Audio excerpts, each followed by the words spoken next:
একজন বিখ্যাত আলেমের মুখে কথা শুনছিলাম অনেক দিন আগে, যখন আমি নতুন সহিহ আকীদায় আসি। ওনার একটা ছোট ক্লিপ শুনছিলাম। উনি ওই ক্লিপে বলেছিলেন যে জামা ছিঁড়তে ছিঁড়তে অনেক ছিঁড়ে গেছে, তখন তালি দেওয়া হচ্ছে। জামায় তালি মারতে মারতে এত তালি পড়েছে, আসল জামাটাই নাই। ঠিক সলাতের ভিতরে তারা রসম রেওয়াজ বিদাত নতুন কিছু আবিষ্কার করতে করতে এমন অবস্থা করেছে অরিজিনাল সলাতটাই নাই। আমি কি মিথ্যা বললাম? দেখেন, লোকটা সলাত আদায় করে চুরি করে। ইন্নাস সলাতা তানহা আনিল ফাহশাই ওয়াল মুনকার, নিশ্চয়ই সলাত তাকে অশ্লীলতা থেকে, খারাপ থেকে বিরত রাখে। তাহলে সলাত আদায় করছে আবার খারাপ থেকে বিরত থাকছে না, তার মানে তার সলাত কবুল হচ্ছে না। এই জন্য আল্লাহর নবী সাল্লাল্লাহু আলাইহি ওয়াসাল্লাম এর পরের বাক্যে গিয়ে বলেছেন, এমন কিছু লোক আসবে যারা শুধুমাত্র কোরআনুল কারীমকে তেলাওয়াত করবে অনেক সুন্দর করে কণ্ঠ দিয়ে, কিন্তু তা তাদের হৃদয়ে প্রবেশ করবে না। তিন শ্রেণীর মানুষ এই কোরআনুল কারীম পাঠ করে। এক শ্রেণীর মুমিন, আর এক শ্রেণীর মুনাফিক, আর এক শ্রেণীর ফাজের। তখন রাসূল সাল্লাল্লাহু আলাইহি ওয়াসাল্লামের এই হাদিস বর্ণনা করার পরে বর্ণনাকারী বাশির উনি বলছেন, আমি ওয়ালিদকে জিজ্ঞেস করলাম, ওরা তিন ব্যক্তি কে কে, আপনি কি বলতে পারেন? তখন তিনি বললেন, মুনাফিক তো তা অস্বীকার করে, অর্থাৎ সে পরে ঠিকই, কিন্তু তার সাথে অস্বীকারের মতো ব্যবহার করে। তা অনুযায়ী নিজে পরিশুদ্ধ হয় না, তার আরেকজন ফাজের তার ওসিলায় সে তার পেটকে চালায়। কোরআনকে সুন্নাহকে পেট চালানোর জন্যে, নিজের ব্যাংক ব্যালেন্স বানাবার জন্যে, নিজের ক্ষমতা বানানোর জন্যে, নিজের দলবাড়ি করার জন্যে সে কোরআনকে ব্যবহার করে। সে হচ্ছে ফাজের।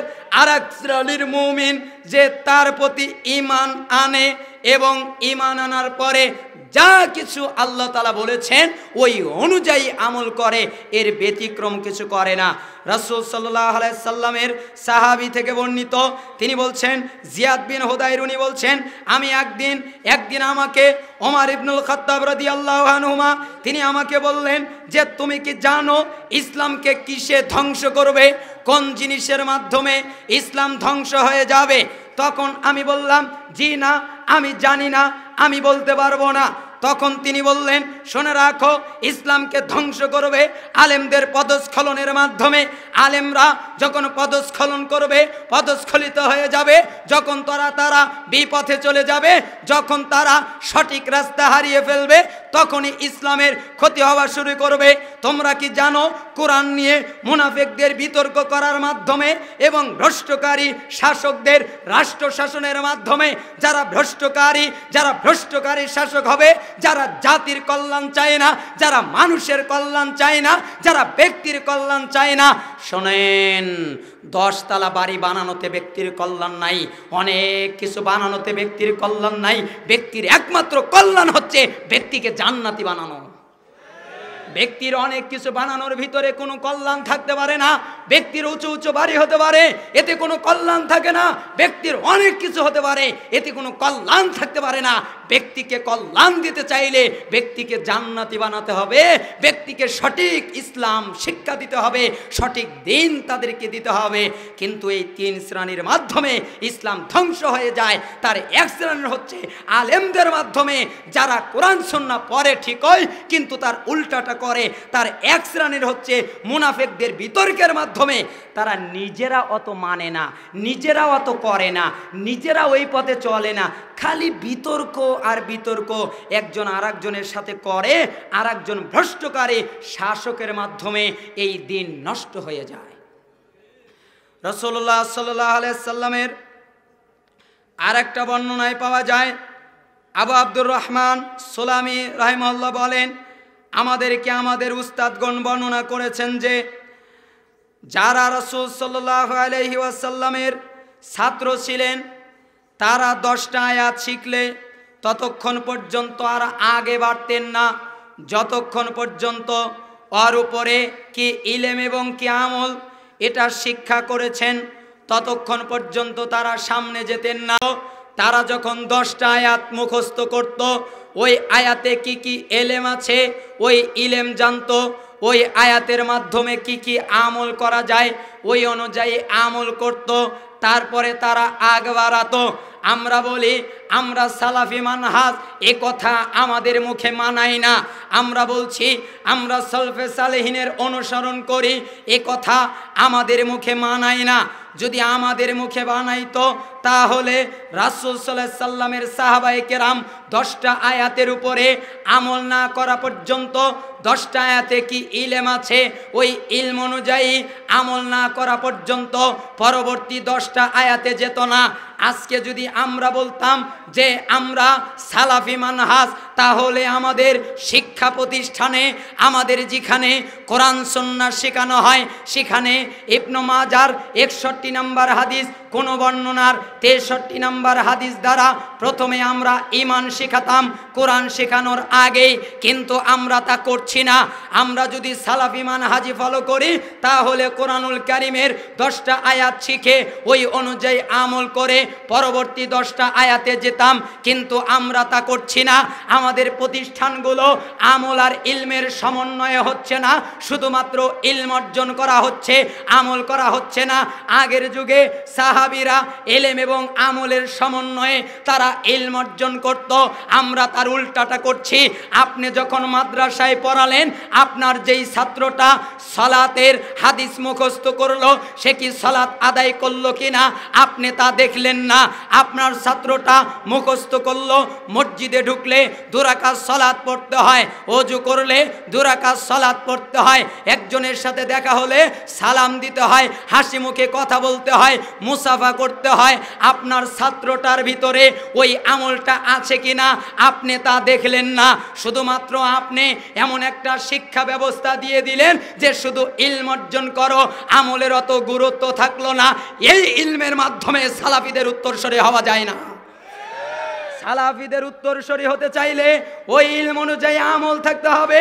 প্রত্যেকটা প্রতিষ্ঠানের প্রত্যেকটা শিক্ষা, যারা শিক্ষিত সমাজ, যারা শিক্ষার সিলেবাস করেছে, তাদেরকে এটা মাথায় নিতে হবে যে আগামী প্রজন্ম এই রকম আলেম দেব না, আগামী প্রজন্ম আসবে আমলযুক্ত আলেম, যেই আলেমের আমল থাকবে ওই আলেম তৈরি হবে। অতএব তোমরা যদি 2 রাকাতের হাদিস মুখস্থ করো, ওই 2 রাকাত সালাত আদায় করতে হবে। যতক্ষণ পর্যন্ত 2 রাকাত সালাত আদায় না করবে ততক্ষণ পর্যন্ত তোমাদের নাম্বার হবে না। তোমাদের এলেম হবে আমলের মাধ্যমে, আমলের জন্যে। এলেম দাওরা পাস করার জন্যে নয়, এলেম কামিল পাস করার জন্যে নয়, এলেম মুফতি হওয়ার জন্যে নয়, এলেম ডক্টর হওয়ার জন্যে নয়, এলেম খ্যাতি অর্জন করার জন্যে নয়, এলেম এই সমাজে খ্যাতি পাওয়ার জন্যে নয়, বরঞ্চ এলেম অর্জন করবে আল্লাহ সুবহানাহু ওয়া তাআলার জন্যে, জান্নাত কামাই করার জন্যে। এই জন্য ধর্মীয় জ্ঞান থাকা সত্ত্বেও আমরা এই ইলমটা কেন অর্জন করব, এই নিয়ে আমরা কথা বলবো ইনশাআল্লাহ। যেহেতু আলোচনা ইলমের দিকে টাচ দিয়েছি, তার আর একটা পয়েন্ট হচ্ছে, আপনারা যারা ইলম অর্জন করবেন, আমি সহ, আমি নিজে অত ভালো মানুষ নয়, আমি অনেক গুনাহগার মানুষ, তা আমি সহ সবার প্রতি এটা নসিহত, নিরেট ধর্মীয় জ্ঞান দুনিয়া কামাবার জন্যে অথবা অন্য কোনো উদ্দেশ্যে আপনারা শিক্ষা গ্রহণ করবেন না। এই ধর্মীয় জ্ঞান দুনিয়া কামানো বা অন্য কোনো উদ্দেশ্যে শিক্ষা করাটাও আর একটি বড় অপরাধ। তাই তো এই ব্যক্তি কিয়ামতের দিন জান্নাতের সুগন্ধ পাবে না, বরং সে হবে তখন জাহান্নামী। যেখানে আবু হুরায়রা রাদিয়াল্লাহু আনহু থেকে বর্ণিত, তিনি বলছেন রাসূলুল্লাহ সাল্লাল্লাহু আলাইহি সাল্লাম ইরশাদ করেছেন, মান তাআল্লামা ইলমান মিম্মা ইবতাগা বিহি ওয়াজহুল্লাহি আযজা ওয়া জাল্লা লা ইয়াতাআল্লামুহু ইল্লা লিউসিবা বিহি আরাদাম মিনাদ দুনিয়া লাম ইয়াজিদ আরাফাল জান্নাহ ইয়াউমাল কিয়ামা।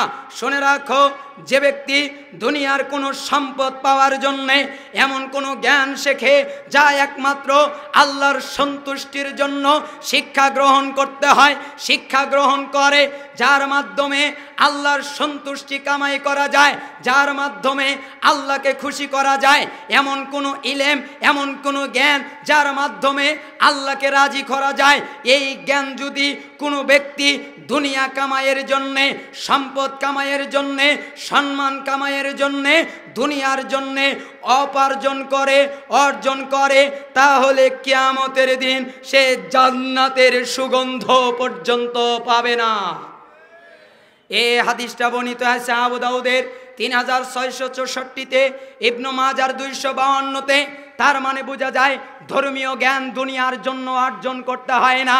তার মানে বোঝা যায় ধর্মীয় জ্ঞান কোনো ব্যক্তির জন্য অর্জন হয় না। তার মানে বোঝা যায় ধর্মীয় জ্ঞান দুনিয়ার জন্য নয়। আজকে আমাদের সমাজের সিলেবাসগুলো মাশাআল্লাহ চমৎকার, আধুনিক যুগের সমন্বয়ে ধর্মীয় শিক্ষা প্রতিষ্ঠান। ধর্মীয় শিক্ষা প্রতিষ্ঠান আবার আধুনিক যুগের সমন্বয় করতে হবে কেন? ধর্মীয় শিক্ষা প্রতিষ্ঠান ধর্মীয় দৃষ্টিকোণ থেকেই হবে। ওটা আধুনিক যুগে এমনিই খাপ খাবে, ওটা এমনিই মানানসই। ওই ইলম যখন আসবে তখন এমনিই মানিয়ে নেয়। ঠিক আমাদের নিয়তে থাকতে হবে আল্লাহর জন্যে, আমাদের খালেস থাকতে হবে, আমাদের একনিষ্ঠতা থাকতে হবে, তাহলে আমরা ভালো আলেম উপহার দিতে পারবো ইনশাআল্লাহ। এরপরে আব্দুল্লাহ বিন উমর, আবু হুরায়রা ও হুযায়ফা রাদিয়াল্লাহু আনহুম কে থেকে বর্ণিত, তিনিরা বলছেন নবী সাল্লাল্লাহু আলাইহি সাল্লাম ইরশাদ করেছেন, মান তালাবাল ইলমা লিউমারিয়া বিহি সুফাহা আও লিউবাহিয়া বিহিল উলামা আও লিয়াসরিফা উজুহান নাস ইলাইহি ফাহুয়া ফিন্নার। যে ব্যক্তি ধর্মীয় জ্ঞান শিক্ষা করলো এই জন্য সে এর মাধ্যমে বোকাদের এবং মূর্খদের সাথে ঝগড়া করবে এবং আলেমদের সাথে বড়াই করবে অথবা মানুষকে তার দিকে আকৃষ্ট করবে, তাহলে সে জাহান্নামী।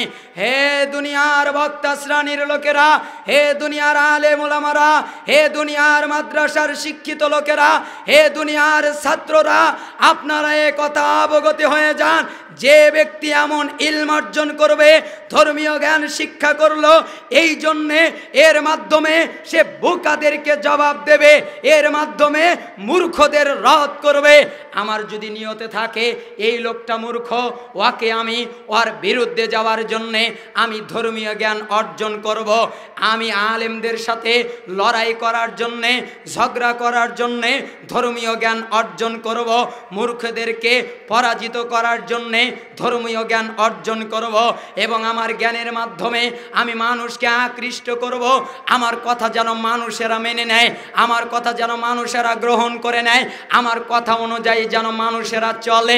আমি এই অনুযায়ী যদি জ্ঞান প্রচার করি আর আমার নিয়তে থাকে আমার কথাই মানুষে গ্রহণ করুক, আমাকেই ভালোবাসুক, আমাকেই সম্মান করুক, আমার সমাজে আমার অনেক খ্যাতি বেড়ে যাক, আল্লাহে আল্লাহর কসম, ইবনে মাজার 253 নম্বর হাদিস অনুযায়ী সে তাহলে জাহান্নামী হবে।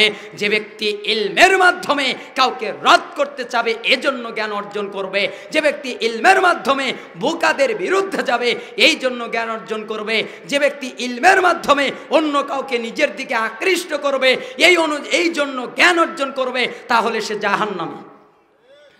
রাসূলুল্লাহ সাল্লাল্লাহু আলাইহি সাল্লামের সাহাবী জাবের বিন আব্দুল্লাহ রাদিয়াল্লাহু আনহুমা থেকে বর্ণিত, তিনি বলছেন নবী সাল্লাল্লাহু আলাইহি সাল্লাম ইরশাদ করেছেন, লা তাআল্লামুল ইলমা লিতুবাহু বিহিল উলামা ওয়ালা লিতুমারু বিহিস সুফাহা ওয়ালা তাখায়্যারু বিহিল মাজালিস ফামান ফাআলা যালিকা ফান্নারুন নার। শুনে রাখো, তোমরা ধর্মীয় জ্ঞান শিক্ষা করো না আলেমদের সাথে বড়াইয়ের জন্যে এবং বেকুব মূর্খদের সাথে ঝগড়া অথবা কোনো মজলিসের মধ্যমণি হওয়ার জন্যে। কেউ এমন করলে জাহান্নামী হবে। তার ঠিকানা ইবনে মাজাহ 254। তার মানে বোঝা যায় ধর্মীয় জ্ঞান দুনিয়ার কারো জন্যে নয়, ধর্মীয় জ্ঞান কোনো ব্যক্তির জন্যে নয়, ধর্মীয় জ্ঞান অর্জন করব একমাত্র আল্লাহ তাআলার জন্যে। আমার আলোচনা তো আপনাদের কাছে আবার ভারী হয়ে গেল না? আমি তো ছোটোখাটো মানুষ, আমি এভাবে ভাবি, এটা আমার কাছে মনে হয়। আমার ভাবনায় ভুল থাকতে পারে, আমি কিন্তু বলছি না, দাবি করছি না আমার ভাবনায় স্বচ্ছ সঠিক। আমি শুধুমাত্র আমার ভাবনা আমি এভাবে ভাবি, এটা আমার কাছে মনে হয়। এই হাদিসগুলোর মাধ্যমে যদি জ্ঞান অর্জন করতে হয় তাহলে ধর্মীয় জ্ঞান আল্লাহর জন্য অর্জন করব, এটাই আমাদের নিয়ত হওয়া উচিত নাকি? এরপরে আর একটা পর্যায়ে, ধর্মীয় জ্ঞান থাকা সত্ত্বেও তা কাউকে না বলা। আমাদের একটা রোগ আছে, আমরা জানি, কথাটা বুঝি, কথাটা যে ব্যাঠিক, কথা যে ঠিক, এটা আমরা জানি, কিন্তু আমাদের একটা রোগ সামাজিকতা, আমাদের একটা রোগ পিতা মাতা আছে, আমাদের একটা রোগ মুরব্বীরা আছে, তারা এক পথে চলেছে, আমরা যদি আর এক পথে বলি তাহলে কেমন হয় না? এই জন্যেই আমরা সত্য কথাটা বলতে চাই না। যেখানে আল্লাহ তাআলা বলছেন, ইন্নাল্লাযীনা ইয়াকতুমুনা মা আনজালনা মিনাল বায়্যিনাত ওয়াল হুদা মিন বা'দি মা বায়্যানাহু লিন-নাসি ফিল কিতাব উলাইকা ইয়ালআনুহুমুল্লাহু ওয়া ইয়ালআনুহুমুল লাঈনুন ইল্লাল্লাযীনা তাবু ওয়া আসলাহু ওয়া বায়্যানু ফাউলাইকা আতুবু আলাইহিম ওয়া আনা আত-তাওয়াবুর রহিম। আল্লাহ তাআলা বলছেন, ভালো করে জেনে রাখো, আমি যে সকল উজ্জ্বল নিদর্শন এবং হেদায়েত নাজিল করেছি তা মানুষকে কোরআন মাজিদে সুস্পষ্টভাবে জানিয়ে দেওয়ার পরেও আমি কোরআনে স্পষ্ট করে দিয়েছি, এর জন্য এটা হবে, এর জন্য সেটা হবে। এটা জানার পরেও যারা তা লুকিয়ে রাখে তাদেরকে আল্লাহ তাআলা লানত করেন এবং অন্য সকল লানতকারীরাও তাদেরকে লানত করে। তবে যারা তওবা করে, নিষ্কর্ম সংশোধন করে নেয় এবং লুক্কায়িত সত্য প্রকাশ করে, আমি তাদের তওবা গ্রহণ করব। বস্তুত আমি তো তওবা গ্রহণকারী, করুণাময়। সূরা বাকারা আয়াত 159 আয়াত 160 আল্লাহ তাআলা বুঝাতে চাইলেন, আমি আমার এই কিতাবের ভিতরে মানুষের জন্য যা যা নাজিল করা দরকার সব স্পষ্ট করে দিয়েছি।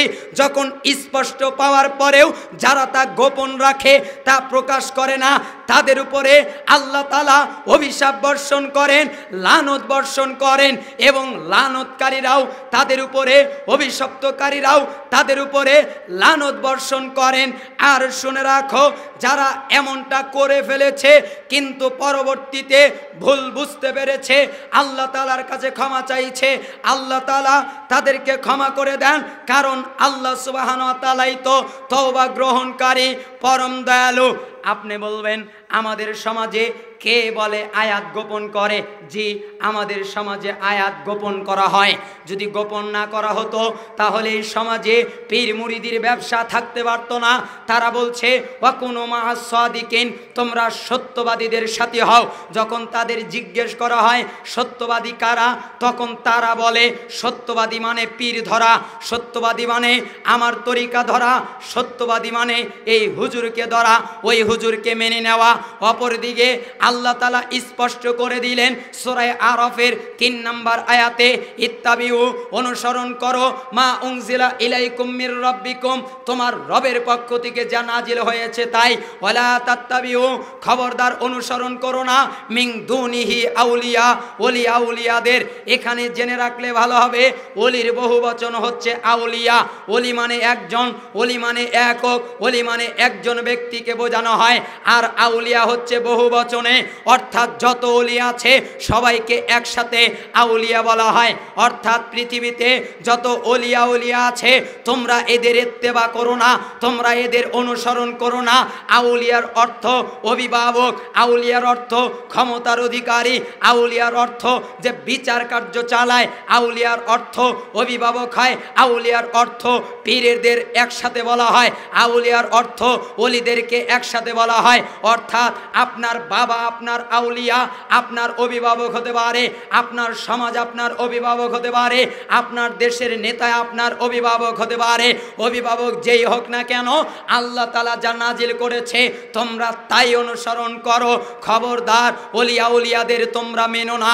কলিলাম মা তাযাক্কারুন, এই আয়াত প্রমাণ করছে ওলি আউলিয়া পীর মুরিদি সব হারাম। অথচ আমরা মানছি কেন?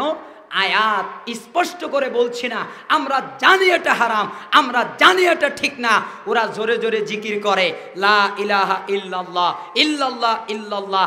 কে জানে না যে ইল্লাল্লাহর জিকির করা যায় না? সবাই তো জানে। আলেমরা কে বলেছে জানে না? তারা যখন কিতাব পড়েছে, তারা যখন হাদিসের কিতাব পড়েছে, মিশকাতুল মাসাবিহ যখন পড়েছে, তখন তারা কিতাব ও সুন্নাতের অধ্যায় পড়েছে, বিদাত পড়েছে, সুন্নাত পড়েছে, সুন্নাতের অনেক কিতাব পড়েছে। কে বলেছে তারা বিদাত জানে না? তারা জানে ঠিকই, কিন্তু তারা তা আমলে আনে না। জানে না মোনাজাত করা বিদাত? জানে না? জানে, কিন্তু তারপরেও চাপে পড়ে এক শ্রেণীর লোকেরা গর্তমে করে বলে যে মোনাজাত করাটা বাধ্যতামূলক, মোনাজাত করা হাদিসে আছে। আমরা তো নিষেধ করি নাই যে হাদিসে নাই, হাদিসে তো আছে, বুখারীতে আছে, মুসলিমে আছে, অনেক কিতাবে আছে, সহিহ হাদিস অনেক রয়েছে, হাত তুলে মোনাজাত করা জায়েজ আছে। এটা কথা না, কথা হলো আল্লাহর নবী করে নাই, আল্লাহর নবীর সাহাবী করে নাই, তাবি করে নাই, তাবি করে নাই, ইমাম আবু হানিফা করে নাই, ইমাম মালিক করে নাই, ইমাম শাফি করে নাই, ইমাম আহমদ ইবনে হাম্বল করে নাই, মক্কায় নাই, মদিনায় নাই। আজ পর্যন্ত যারা বড় বড় বিদ্বান তারা এর বিরোধিতা করেছেন। এমনকি হানাফিদের একটা মার্কাজ বাংলাদেশে আছে, হাটহাজারী, সেই মাদ্রাসাতে নাই, ওই মসজিদে মোনাজাত করা হয় না ফরজ সালাতের পরে। এটা কল্যাণ থাকতেই পারে না, কখনো থাকতে পারে না যে আল্লাহর নবী করে নাই। জানেন আলেম ওলামা? জানে। কে বলেছে জানে না? সূরা বাকারা ৭৫ নম্বর আয়াত দেখেন, আল্লাহ তাআলা স্পষ্ট করে দিয়েছেন তারা জানে, জানার পরে ওরা বিকৃত করে। কেন? বিআরাদিম মিনাদ দুনিয়া, সে দুনিয়া মাধ্যমে দিনকে বিক্রি করে দিয়েছে। তার কাছে তার দিন নেই, তার কাছে তার দুনিয়াটাই উত্তম। তাহলে আমরা বোঝাতে চাচ্ছি, এলেম যেটা স্বচ্ছ আপনি তা প্রচার করে দেবেন, কখনো ভয় ডর পাবেন না। যা আপনি জানবেন তা আপনি মানুষের কাছে পৌঁছিয়ে দেবেন। এ সম্পর্কে সূরা বাকারার ১৭৪-৭৫ আরও আয়াত রয়েছে। ইবনু মাজার ২৬২তে রয়েছে, আবু দাউদে ৩৬৫৮, তিরমিজি ২৬৪৯, ইবনু মাজা ২৬৪, ২৬৬ এবং ইবনু মাজার ২৬১ নম্বরেও হাদিসটা বর্ণিত হয়েছে। এবার আসি তৃতীয় আর একটা পয়েন্ট, সমাজে কোনো বিদাত বা কুসংস্কার চালু করা। আমাদের আর একটা রোগ হচ্ছে, সমাজে আমরা কোনো বিদাত কিংবা কুসংস্কার চালু করা অথবা এগুলোর দিকে কাউকে আহ্বান করাও আর একটি কাবিরা গুনাহ, বড় মারাত্মক অপরাধ। জাবের বিন আব্দুল্লাহ রাদিয়াল্লাহু আনহু থেকে বর্ণিত, তিনি বলেন রাসূলুল্লাহ সাল্লাল্লাহু আলাইহি সাল্লাম ইরশাদ করেছেন, মান সান্না ফিল ইসলাম সুন্নাতান সাইয়্যাতান কানা আলাইহি ওয়িজরুহা ওয়া ওয়িজরু মান আমিলা বিহা মিন বাদিহি মিন গায়রি আইয়ানকুস মিন আওজারিহিম শাইউন। শুনে রাখো, যে ব্যক্তি ইসলামের মধ্যে কোনো বিদাত কিংবা কুসংস্কার চালু করলো, সে কুসংস্কারের গুনাহ তো তাকে অবশ্যই বহন করতে হবে, উপরন্তু যারা তার পরবর্তীতে উক্ত গুনাহ করবে তাদের সকলের গুনাহ তাকে বহন করতে হবে। অথচ তাদের গুনাহ এ কারণে এতটুকু কম করা হবে না। সমাজের মধ্যে মুসলিমের 1017 নম্বর হাদিস, যদি কেউ কোনো বিদাত আবিষ্কার করে, যদি কেউ কোনো কুসংস্কার আবিষ্কার করে, তাহলে তো সে নিজের পাপ পাবে এবং যত মানুষ তার অনুসরণ করবে তত মানুষের গুনাহ সে একাই পাবে। অতএব বিদাত করা থেকে সাবধান। আবু হুরায়রা রাদিয়াল্লাহু আনহু থেকে বর্ণিত, তিনি বলেন রাসূলুল্লাহ সাল্লাল্লাহু আলাইহি ওয়াসাল্লাম ইরশাদ করেছেন, মান দাআ ইলা দালালা কানা আলাইহি মিনাল ইসমি মিসলু আসামি মান তাবিআ লা ইয়ানকুসু যালিকা মিন আসামিহিম শাইআ। শুনে রাখো, যে ব্যক্তি কাউকে কোনো গুনাহ তথা ভ্রষ্টতার দিকে ডাকলো, তার ডাকে সাড়া দিয়ে যারা উক্ত গুনাহের কাজ করবে তাদের সমপরিমাণ গুনাহ তার আমলনামায় লেখা হবে, অথচ এ কারণে তাদের গুনাহ এতটুকু কম করা হবে না। সহিহ মুসলিম 2674 নম্বরে হাদিস এসেছে। তার মানে বোঝা যায় সমাজে কোনো বিদাত চালু করা যাবে না, সমাজে কোনো বিদাত আবিষ্কার করা যাবে না। আমাদের দেশ আশ্চর্য দেশ, এই দেশে অনেক কিছু বোঝানো যায়, এই দেশে অনেক কিছু জানানো যায়, কিন্তু এ দেশে দুইটা জিনিস বোঝানো যায় না সহজে। তার একটা হচ্ছে শিরিক, তার আরেকটা হচ্ছে বিদাত। যদিও বা শিরিক অনেক অংশে বোঝানো যায়, কিন্তু বিদাত বোঝানোই যায় না। যদি বলা হয় এটা বিদাত, তখন তারা উল্টা প্রশ্ন করে, রাসূলের যুগে কি মাইক ছিল? আমরা বলি মাইক ছিল না। বলে তাহলে মাইক তো বিদাত। রাসূলের যুগে কি এই সামিয়ানা এভাবে দেওয়া হতো? আমরা বলি না। বলে তাহলে সামিয়ানাও বিদাত। রাসূলের যুগে কি তুমি ছিলে? না, ছিলাম না। তার মানে তুমিও তো বিদাত। রাসূলের যুগে এটা ছিল ওটা ছিল, না ছিল না। কোরআনুল কারীম আনার পরে বলে রাসূলের যুগে কি কোরআনুল কারীমে জের জবর ছিল? কোরআনুল কারীমে কি নোক্তা ছিল? আমরা বলি না, তা তো ছিল না। তখন তারা বলে তার মানে নতুন কিছু আবিষ্কার করলে এটা বিদাত হয় না। অথচ তারা আরেকটু মাতব্বরি করে বিদাতকে দুই ভাগে বিভক্ত করলো, বিদাতে সাইয়া, বিদাতে হাসানা, এভাবে দুই ভাগে বিভক্ত করে ফেললো। একদল বলল ভালো বিদাত, আর একদল বলল খারাপ বিদাত। আমার প্রশ্ন হচ্ছে যে সহিহ বুখারীর 5063 নম্বর হাদিসে, যেই হাদিসে 3 ব্যক্তি আসলো আল্লাহর নবী সাল্লাল্লাহু আলাইহি সাল্লামের স্ত্রী মা আয়েশা সিদ্দিকা রাদিয়াল্লাহু আনহা এর কাছে আল্লাহর নবী সাল্লাল্লাহু আলাইহি সাল্লামের ইবাদতের অবস্থা জানার জন্য যখন তারা জানতে পারলো, তখন 3 জন বলল কোথায় আল্লাহর নবী আর কোথায় আমি, কোথায় আমরা? একজন বলল আমি কোনোদিন বিয়ে করব না, বিয়ে করলে ইবাদত করা যায় না। আর একজন বলল আমি যাও সারা রাত কিয়াম করব, কখনো সালাত ত্যাগ করব না। আর একজন বলল আমি সারা জীবন সিয়াম থাকব, কখনো সিয়াম ত্যাগ করব না। একজন বলল বিয়ে করব না, ইবাদত করব। আর একজন বলল সালাত আদায় করব না, সালাত আদায় ছাড়ব না, সব সময় সালাত আদায় করব। আর একজন বলল সিয়াম ত্যাগ করব না, সব সময় সিয়াম থাকব। আচ্ছা, এই 3 ব্যক্তি বিদাতে হাসানা করেছে না সাইয়া করেছে? হাসানা, ভালো বিদাত। যদি আপনি বলেন যে বিদাতে হাসানা ভালো বিদাত আছে, তাহলে এই 3 ব্যক্তি ভালো কাজই তো করছে নাকি? ভালো কাজ না? স্বাভাবিক অর্থে বলেন ভালো কাজ না? সালাত আদায় করবে, চুরি তো করছে না, ডাকাতি করছে না, কাউকে মারছে না, কাউকে গালি দিচ্ছে না। আমি ইবাদত করবো, এই জন্য বিয়ে করব না। আমি সারা রাত সালাত আদায় করব, আমি সারা জীবন সিয়াম থাকবো। ভালো কাজ, ভালো আমল, বিদাতে হাসানা। এর পরে আল্লাহর নবী এসে বললেন তোমরা কি এই কথা বলেছো? তারা বলল হ্যাঁ বলেছি। তখন রাসূল সাল্লাল্লাহু আলাইহি ওয়াসাল্লাম বললেন ফামান রাগিবান সুন্নতি ফালাইসা মিন্নি। শোনো, আগের বাক্যে তিনি বললেন আমি সালাত আদায় করি, সালাত ত্যাগ করি, আমি সিয়াম থাকি, সিয়াম ভঙ্গ করি, আমি বিয়ে শাদী করেছি।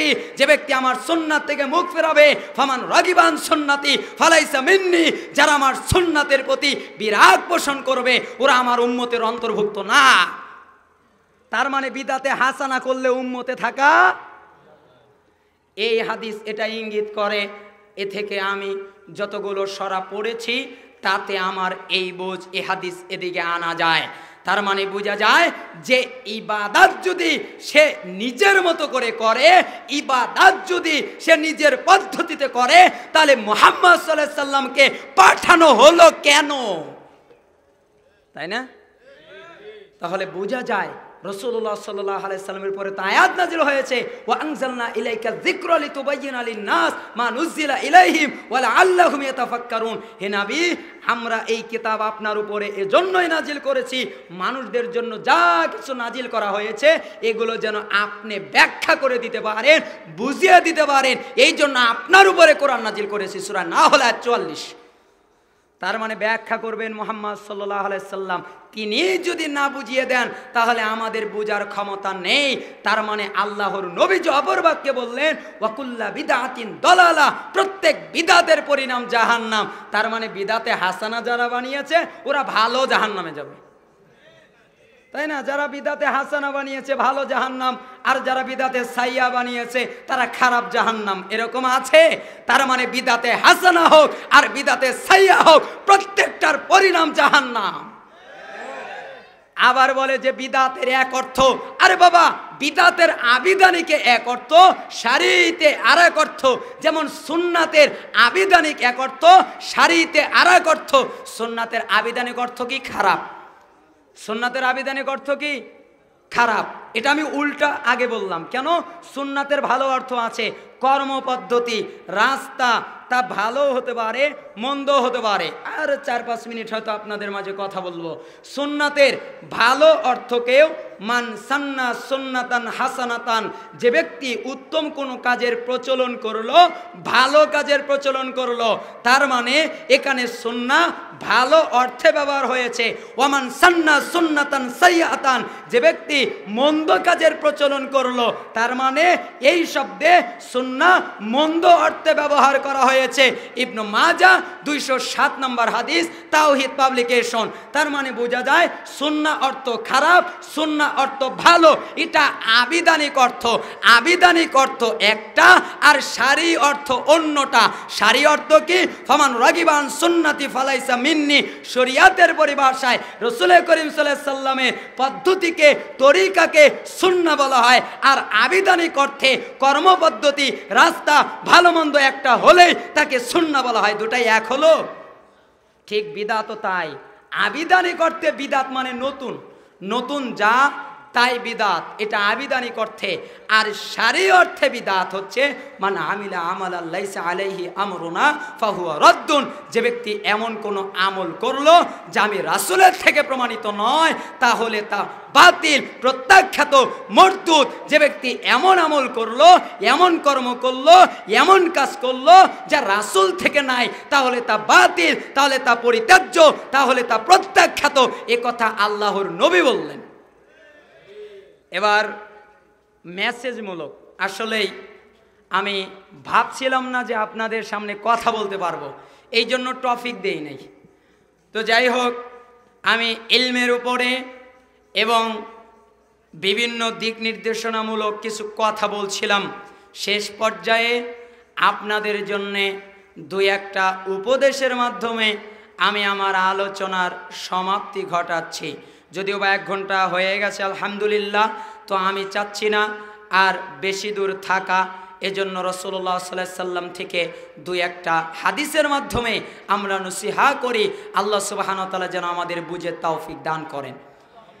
আন উবাদাত ইবনে সামিত আন্নান নবী সাল্লাল্লাহু আলাইহি ওয়াসাল্লাম قال, উবাদা ইবনে সামিত রাদিয়াল্লাহু আনহু তিনি বলছেন, নিশ্চয়ই নবী সাল্লাল্লাহু আলাইহি ওয়াসাল্লাম বলেছেন, ইদমানু লি সিত্তা মিন আনফুসিকুম আদমানু লাকুমুল জান্নাহ। রাসূল সাল্লাল্লাহু আলাইহি ওয়াসাল্লাম বলছেন, তোমরা তোমাদের কাছ থেকে আমাকে 6টা জিনিস দাও, আমি বিনিময়ে তোমাদেরকে জান্নাতের জিম্মাদারি নিলাম। তোমরা যদি তোমাদের পক্ষ থেকে 6টা জিনিস দিতে পারো, তাহলে আমি তোমাদেরকে জান্নাতে নিয়ে যাব। এর ব্যাখ্যা করতে গিয়ে সলফে সালিহিন বলছেন, কিভাবে নিয়ে যাব আমার ব্যাপার, আমি নিয়েই যাব।